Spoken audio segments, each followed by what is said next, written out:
Salut et bienvenue sur École Très Facile. Nous allons poursuivre avec la formation complète sur le langage SQL.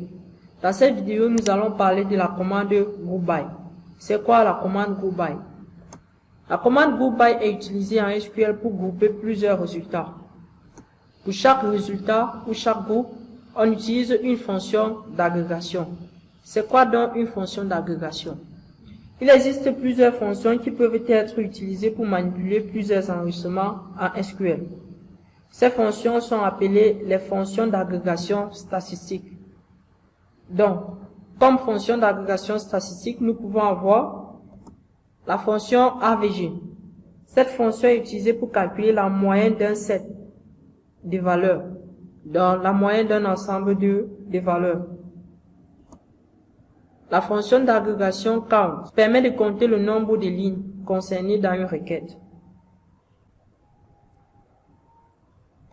La fonction d'agrégation max. Max permet de récupérer la plus haute valeur dans une requête SQL. La fonction d'agrégation min. Min permet de récupérer la plus petite valeur dans une requête SQL. La fonction d'agrégation somme. Somme est utilisée en SQL pour calculer la somme de plusieurs lignes. Par exemple, si nous voulons connaître le total de tous les achats d'un client, on utilise la fonction d'agrégation somme. Il faut noter ici que ces fonctions sont rapidement indispensables pour travailler sur les données très volumineuses. De façon générale, la commande Group By s'utilise de la façon suivante. Là, nous avons la syntaxe. Select, colonne 1, fonction d'agrégation, colonne 2, from, nom de la table, group by colonne 1. Donc, on fait un groupement sur la colonne 1.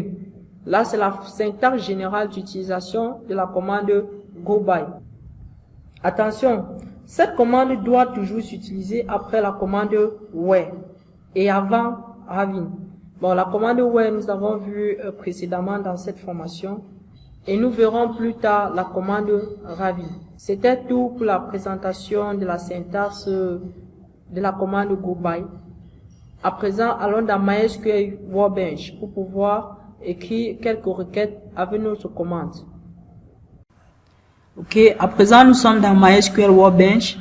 Nous allons sélectionner notre base de données Sakila.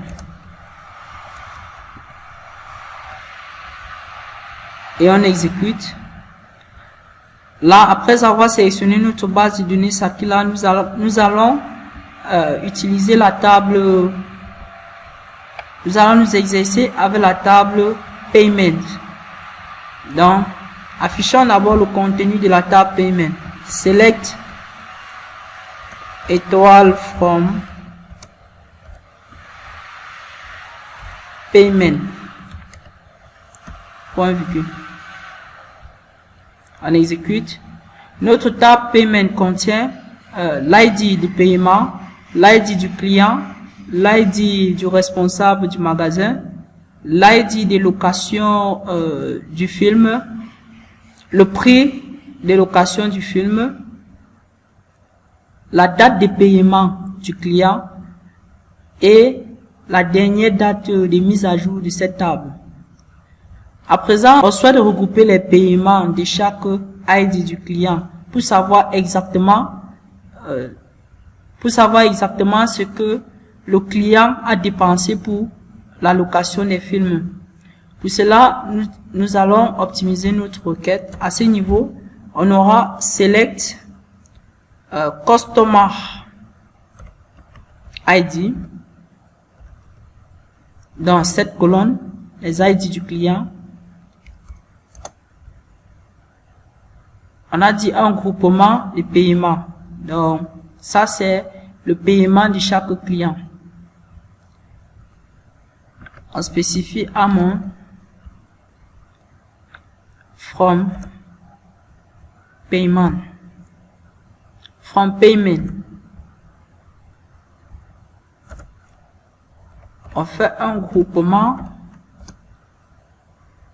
sur l'ID client.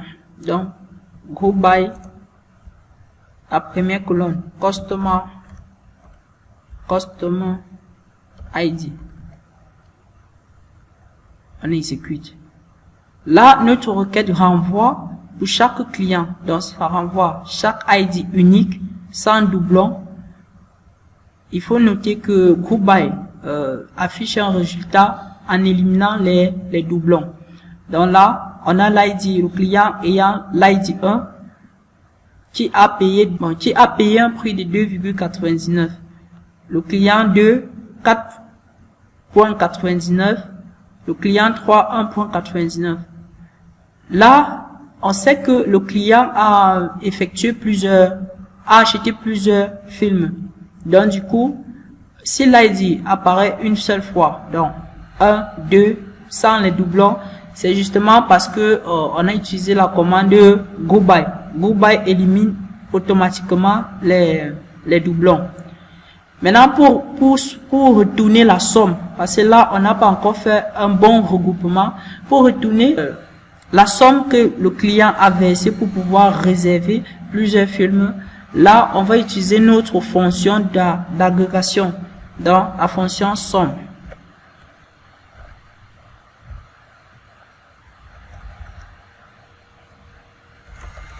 La fonction somme, donc on somme les prix de chaque client. Lorsqu'on exécute, vous remarquez le prix total de l'ID 1 a changé. Nous sommes maintenant à 118,68.